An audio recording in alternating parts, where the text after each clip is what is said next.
নমস্কার বন্ধুরা, আমার চ্যানেলে স্বাগতম। ডিএনএ একটি গুরুত্বপূর্ণ আপডেট। তো বন্ধুরা, ডিএনএ এই মুহূর্তে গুরুত্বপূর্ণ আপডেটটি হচ্ছে স্বাধীনতার পর থেকেই বঞ্চিত ডি একেবারে শূন্য হয়ে গিয়েছে, জানা গেল মহার্ঘ ভাতা বৃদ্ধির উপায়।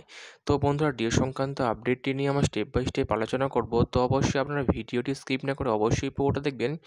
তো তার আগে বলে রাখি, যে সকল বন্ধুরা আমাদের চ্যানেলে নতুন, আমাদের চ্যানেলটির পাশে সাবস্ক্রাইব বাটন, সাবস্ক্রাইব করার পর পাশে যে বেল আইকন সেটিও প্রেস করবেন। লেটেস্ট ভিডিও আপডেটগুলি সবার আগে পেয়ে যাবেন। দেখে নেব আজকে ডিএ সংক্রান্ত গুরুত্বপূর্ণ আপডেটটি। গত বৃহস্পতিবার কেন্দ্রীয় সরকারি কর্মীদের জন্য অষ্টম বেতন কমিশন গঠনের কথা প্রকাশ্যে এসেছিল কেন্দ্রীয় মন্ত্রী অশ্বিনী বৈষ্ণবের মাধ্যমে। অর্থাৎ সেই সিদ্ধান্তে ইতিমধ্যে অনুমোদন দিয়েছে প্রধানমন্ত্রী নরেন্দ্র মোদীর নেতৃত্বাধীন কেন্দ্রীয় মন্ত্রিসভা, যার ফলে প্রায় 50 লাখ কেন্দ্রীয় সরকারি কর্মীর বেতন সংশোধিত হয়েছে। আর প্রায় 65 লাখ অবসরপ্রাপ্ত কেন্দ্রীয় সরকারি কর্মী পেনশনভোগীর ভাতা সংশোধিত হবে বলে জানানো হয়েছে। কিন্তু কেন্দ্রের তরফে অষ্টম বেতন কমিশন গঠনের কথা ঘোষণা করার পরই পশ্চিমবঙ্গের রাজ্য সরকারি কর্মীদের মনে কষ্ট আরও বেড়ে গেল, যার ফলে সরকারি কর্মীদের একাংশের মধ্যে ক্ষোভ তৈরি হয়েছে, কারণ তারা এখনও ষষ্ঠ বেতন কমিশনের আওতায় আছেন। এই মুহূর্তে কেন্দ্রীয় সরকারি কর্মীদের সঙ্গে মহার্ঘ ভাতার ফারাক 39% হয়ে গিয়েছে। কেন্দ্রীয় সরকারি কর্মীরা যেখানে 53% হারে মহার্ঘ ভাতা পান, সেখানে রাজ্য সরকারি কর্মীদের পকেটে ঢুকছে 14%। কিছুদিন পর সেই ফারাক আরও বাড়তে চলেছে।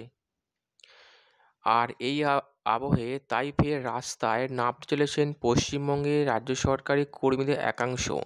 জানা গিয়েছে, কেন্দ্রীয় হারে মহার্ঘ ভাতা প্রদানের মতো একগুচ্ছ দাবিকে আগামী 27শে জানুয়ারি মহামিছিল এবং মহাসমাবেশের ডাক দেওয়া হয়েছে সংগ্রামী যৌথ মঞ্চের তরফ থেকে।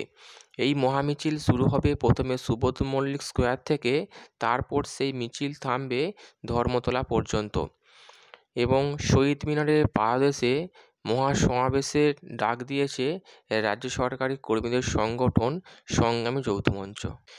এবার আমরা দেখে নেব লড়াই প্রসঙ্গে কী বললেন ভাস্কর ঘোষ। এদিকে সেই কর্মসূচি প্রসঙ্গে সংগ্রামী যৌথ মঞ্চের আহ্বায়ক ভাস্কর ঘোষ জানিয়েছেন, পশ্চিমবঙ্গে রাজ্য সরকারি কর্মীরা ডিএ বা মহার্ঘ ভাতা বৃদ্ধির ক্ষেত্রে একের পর এক লড়াই করে চলেছেন।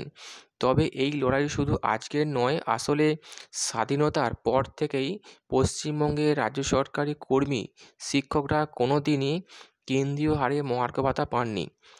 এদিকে বাকি রাজ্যগুলিতে সেই সম্পূর্ণ আলাদা। সেখানে প্রশাসন রাজ্য সরকার কর্মীদের কেন্দ্রীয় হারে ডিএ বৃদ্ধি করে থাকে নির্দিষ্ট সময়ে।